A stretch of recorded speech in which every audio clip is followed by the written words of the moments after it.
Hey, Shalom. Call Yahweh Bashim, Yahweh Shah Bashim Chachadash. The ones of the apostles of great millstone, as Shalom tribulations and highways and byways, doing the work sincerely and faithfully, and continue fighting that good fight of faith. Lord willing, we have found that number to be delivered. But until then, we're going to keep pushing the plow until Yahweh Bashim, Yahweh Shah returns. All right, so this lesson is going to be inspired by the book of the history of Susanna. All right, and it's been a while since I read it, but I reread it.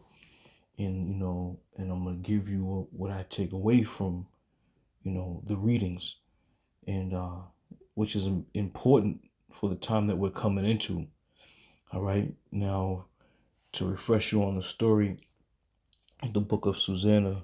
Susanna was the wife of Joachim, and she, a very beautiful woman, and she went out into the garden with her servants, and two of the judges of Israel who were wicked, eyeballed her, peeking around corners, so on and so forth. So ultimately they came to the conclusion that they wanted to go lay with her and go and lie with her. And they gave her an ultimatum. They said, listen, if you lie with us, we ain't gonna bring no accusations against you. But if you don't, we're going to say that you was in here with a man. So her being a righteous woman and fearing the Lord, of course, she pondered on it. Either way, she was in a bad situation. But being who she was and how her family, her father and mother brought her up, she decided to scream out as opposed to be caught in the act of, of adultery, So she did just that. She cried out. And then the men, the two judges brought it to council, so to say. And as they did that, she was about to be put to death because it was her word against his.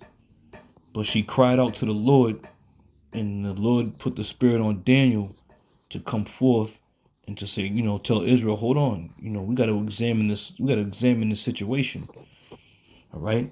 So after Daniel separated the men, using that wisdom and wiseness, he inquired of each man. Each man told two different stories, and this is how it came to be that they were found to be false witnesses. All right. So all that being said, so the crux of it is this: Susanna, she was steadfast in believing and trusting in the Lord, and we're in that same stead. All right, we're coming into that same stead because we're going to be up against men who are going to bring accusations against us, bear false witness against us. And these are the things that, are going to most likely, put brothers in some type of bad, situation. All right. But trusting in the Lord that the Lord will deliver us from all of our enemies and from all situations is how, we feel that is how the Lord is going to show us, listen, you believe in me, you trust in me, just have faith. All right. So all that being said, a little long-winded, let me get a couple of scriptures just to back up or to go through how we're coming in the very same position, man. We're coming in that very same position where a lot of men are going to come up against the men of the Lord, are going to make accusations against the men of the Lord. All right. So let me start with the book of Luke chapter 22. And I'm going to jump down to verse 54 and start there. All right. Now, what I'm about to read, essentially, the prophecy of the Lord telling Peter that he was going to be denied. He was going to deny the Lord. All right. This is the essential of what this is. But for the purposes of this lesson, I want to bring this point out. This is chapter verse 54. All right. Luke 22:54. It says, then took they him and led him and brought him into the high priest's house. And Peter followed afar off. And when they had kindled a fire in the midst of the hall and were set down together, Peter sat down among them, but a certain maid beheld him as he sat by the fire, and earnestly looked upon him, and said, This man was also with him. All right. So what did this woman do? She looked at Peter and was looking at him intently and earnestly, and she's like, "Yeah, he's one of them too." You know. And this is the point of one of the points is, we're gonna have people, you know, pointing at us or trying to identify us or trying to lead, the enemy to us. All right. Now let me continue on. And it says, and he denied him, saying, Woman, I know him not. And after a little while, another saw him and said, Thou art also one of them. And Peter said, Man, I am not. All right. So this is the point I'm trying to make. We're going to be in a situation where allegations are going to be floating. People are going to be accusing, you know, people are going to be trying to, see that you get put to death. But all in all, we got to trust in Yahweh Bashem Yahweh Shai. Regardless of how bad this thing gets, when you're faced with a situation where your life could possibly be on the line, most people are going to comply and say, hey, don't kill me. Don't kill me. What do you want me to do? All right. And then it also brings into mind the Maccabees brothers. When it comes to being faithful, when it comes to being steadfast for the name of Yahweh Bashem Yahweh Shai and for the faith that you have, that he will deliver you from the perils, man. All right. So let me read a little bit more. 58. Let me see where I leave off. 59. In about a space of an hour, is that where I left off? Salakia. Yeah, 59. And it says, in about the space of an hour and a half, another confidently affirmed, saying, Of a truth, this fellow also was with him, and he is a Galilean. All right. And as Peter said, man, I know not what thou sayest. And immediately, while he yet spake, the cock crew. All right. So again, the point being made is, we're going to be in this very same stead. All right. And just like Susanna, when those wicked priests, wicked judges rather, came and brought those false accusations against her. But what did she do? She maintained in her integrity and trusted in the Lord. All right. And that's what we're going to be faced with. Maintaining our integrity and trusting in the Lord. This is Sirach 2:10. It says, Look at the generation of old and see. Did ever any trust in the Lord and was confounded? You see? Did ever any trust in the Lord and was confounded? And that's a question that's being asked. Because when you go into the history and you go into the stories of Israel and the men of Israel, kings and prophets and servants and believers, when they trusted in the Lord delivered them, man, from certain situations. And Lord willing, we're in that same position when we're faced with these things that are coming upon the horizon, when we're faced with the time of Jacob's trouble. All right? And it says, Or did any abide in his fear and was forsaken? Or whom did he ever despise that called upon him? All right? So praying to the Lord, trusting in the Lord, fearing the Lord, these are all the components. May the Lord see upon you and deliver you, or all of us, from the things that are coming, man, and ultimately being delivered from the thermonuclear destruction. But before that destruction happens, the scriptures are speaking about they're going to be like madmen, sparing none, killing Israel. All right? Let's go from there. This is Revelation 2:10. And it says, Fear none of those things which thou shalt suffer. All right? And where I think the masses of the people, especially these Christians, we made mention of this in our speaking on Sunday. They believe that the Lord is coming back, but they don't understand in which the magnitude of what the Lord's purpose is and what he's coming to do. Okay? The Lord is coming back to destroy with a great destruction Babylon the Great America. All right? You think about it.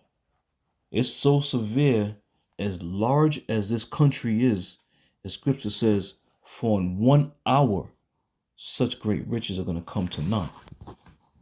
All right? You got to really put that in perspective and look at the mass, the size of this place and how built up this place is. Shit. Sometimes you stand at the goddamn kitchen sink doing dishes for about an hour. Can you imagine America being destroyed in that same time period? Think about it.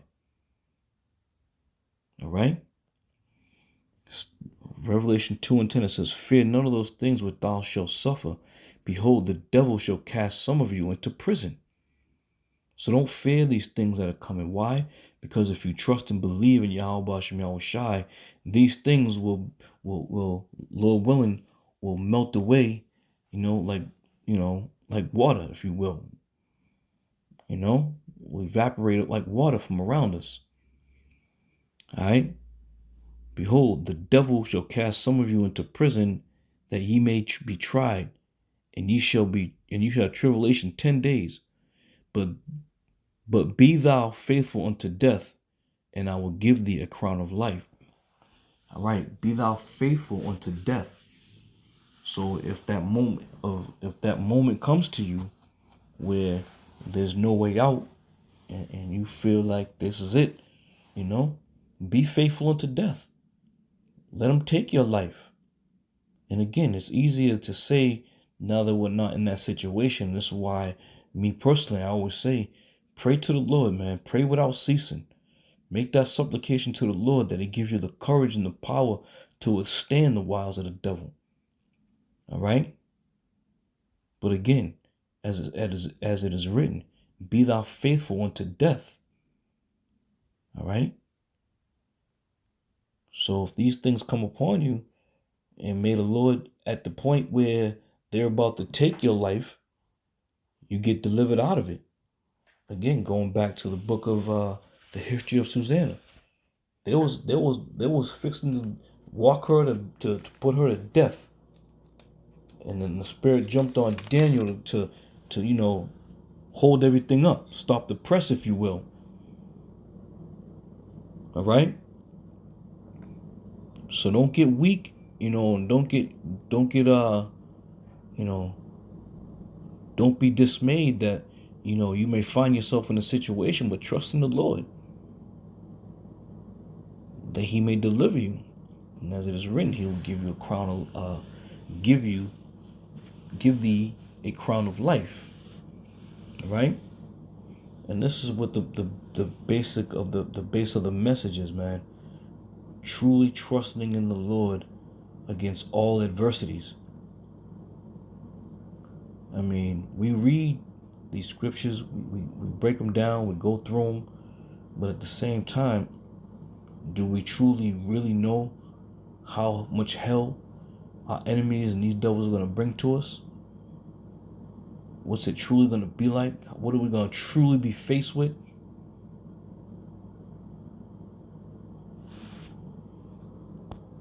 It's going to be a sight to behold, man. It's going to be a sight to behold. This is Sirach chapter 2. I'm going to start at 1. It says, my son, if thou come to serve the Lord, prepare thy soul for temptation. Right? So we've already been, the script has already been written. All right? And now we know, and we've been told that if we come to serve the Lord, prepare thy soul for temptation. Set thy heart aright and constantly endure, and make not haste in time of trouble. These are words that you truly gotta take to heart and meditate on. You just ain't gonna just come in this thing and expect to be out here for a few years and all of a sudden be sitting in the kingdom with grapes and women walking around and all. That ain't how this is going down, man. If anybody has that in mind, you're gonna be in for a rude awakening. The scripture says, set thy heart aright and constantly endure. So you're gonna go through some shit, man, and it's gonna be heavy. It's gonna be hard. And make not haste in time of trouble. It says, cleave unto him and depart not away, that thou mayest be increased at thy last end. And spiritually cleaving unto the Lord and believing in him and trusting in him is what's going to be needed, for your salvation, man. Believing and trusting in him. And again, when all despair is about to happen to you, just when you think it's over, may the Lord swoop down some way, shape, form, or fashion and send somebody in to do something just like he did for Susanna. All right? And these things are going to happen. This isn't just something that we read and maybe. No, these things are really going to happen, man. The Lord is magnificent in all his ways and all his doings. He can deliver you in the greatest of fashions, or in the simplest of ways, where one would think, damn, I thought I was a goner.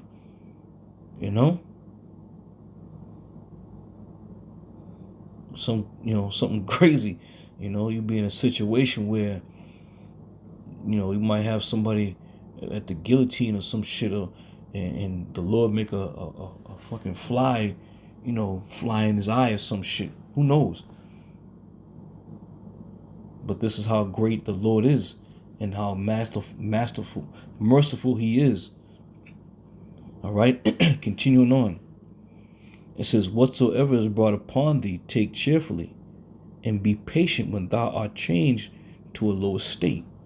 Getting beat, maybe in a situation where Esau got you tied up, blindfolded, you can't see where you're going, and you hear people screaming and dying around you.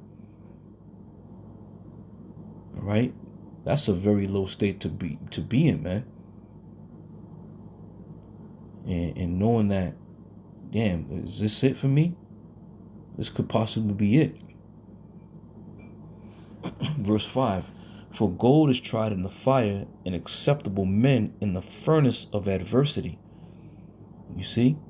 So you might be going through that heat. You might be going through that fire, right? But the Lord sees and knows and believes that, you are one of his. And so therefore, delivering you from the said perils, man.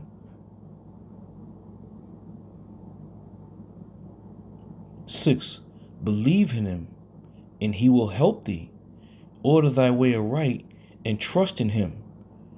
Yea, ye that fear the Lord, wait for his mercy, and go not aside, lest ye fall.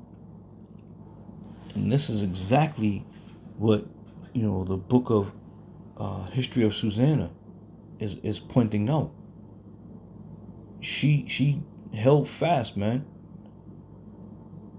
When these demons came up to her and said, yeah, sleep with us or else we're going to bring us an accusation against you, it was just her and her word against their word. But she rendered her hope in Yahweh Hashem Yahweh Shai. And the Lord came through for her because she truly believed and kept her integrity, when it came to, sleeping with 2 men, knowing she had a husband.